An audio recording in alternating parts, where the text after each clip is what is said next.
With shrinking attention spans and growing competition, YouTubers need to maximize their connection to audiences quickly. So here's how they manipulate emotions through cinematography. Camera height equals power. A low angle makes you look up at the subject, elevating them to appear stronger. Inversely, a high angle makes you look down, implying weakness. Over on YouTube, Mr. Beast usually films at a higher angle to make him appear less intimidating. So my goal is to make the best YouTube videos possible. And he elevates his audience so they feel more important than him by literally looking down. Whereas talking head videos like Philip DeFranco's are at eye level, which is more conversational and friendly, implying he and the viewer are equals.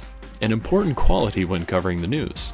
Speaking of coverage, the angle of what's in the frame matters too. Presence refers to the amount of compositional weight a subject has. A high position, a closer distance, or a larger size dodge this creates a heavy emphasis, whereas low, far away, and small means the opposite. But you can mix bits of one rule with another. In Deathly Hallows, the Horcrux inside Bellatrix's vault is both tiny and high up. The small size and far distance don't make it unimportant. Instead, its value is communicated through the height and space required to reach it, putting Harry at a disadvantage. Now consider the weight of what's in a frame and where during a video, like that subscribe button.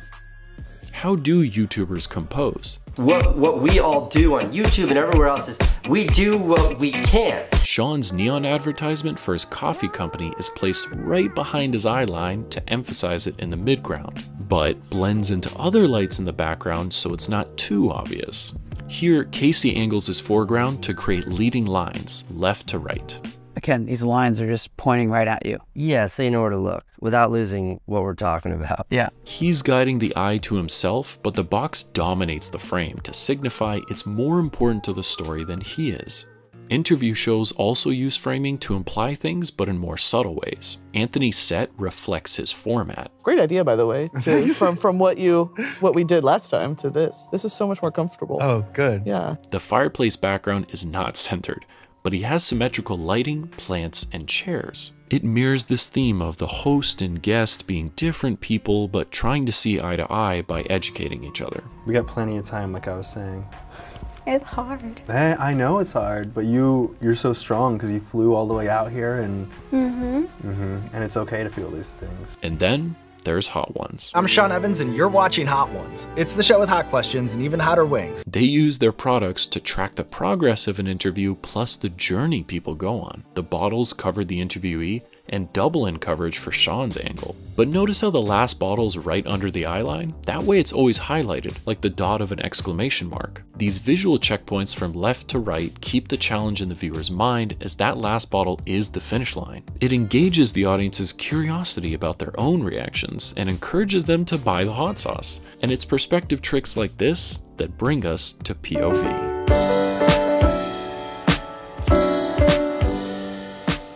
The point of view is self-explanatory. It's like a noun. A POV can come from a person, What is it, Peter? a place, or a thing.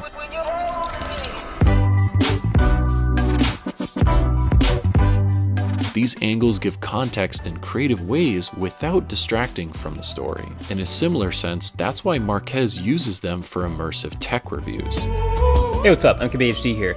And did you notice something? We have a couple different named shots. One of our favorites is the first-person shot, where you'll see like the phone in my hand as if you're holding it in your hand. And that's literally me holding the camera right in front of my face, focusing it and adjusting and making sure I get that first-person view of how you would hold the phone. We also have third-person shots of the outside perspective of me using the phone or the tablet or whatever it is.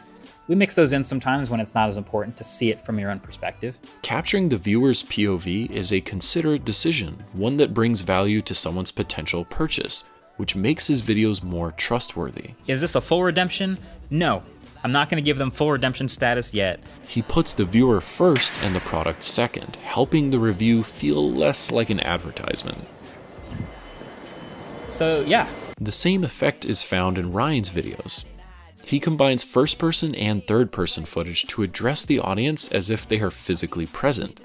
By carefully choosing angles that mimic what people around him see, it creates the feeling of being a random passerby. I wonder if they can see me out there.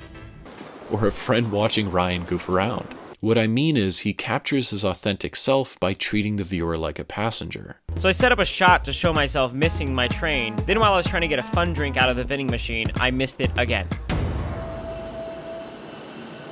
This enables him to poke fun at the act of making videos and how awkward it can be to tell a story with more complicated camera work. We rolling? We rolling? We rolling? I only have one camera. That took me like 10 minutes to set up the shots, but all right. Ryan consistently breaks his own fourth wall by setting up a traditional vlog shot only to mess it up without hiding the mistake. Hey. I'm gonna say something else. I don't like that. This allows him to reuse shots for comedic effect, but also makes the viewer sympathize with the anxious struggle of filming oneself. AKA, he connects with the viewer.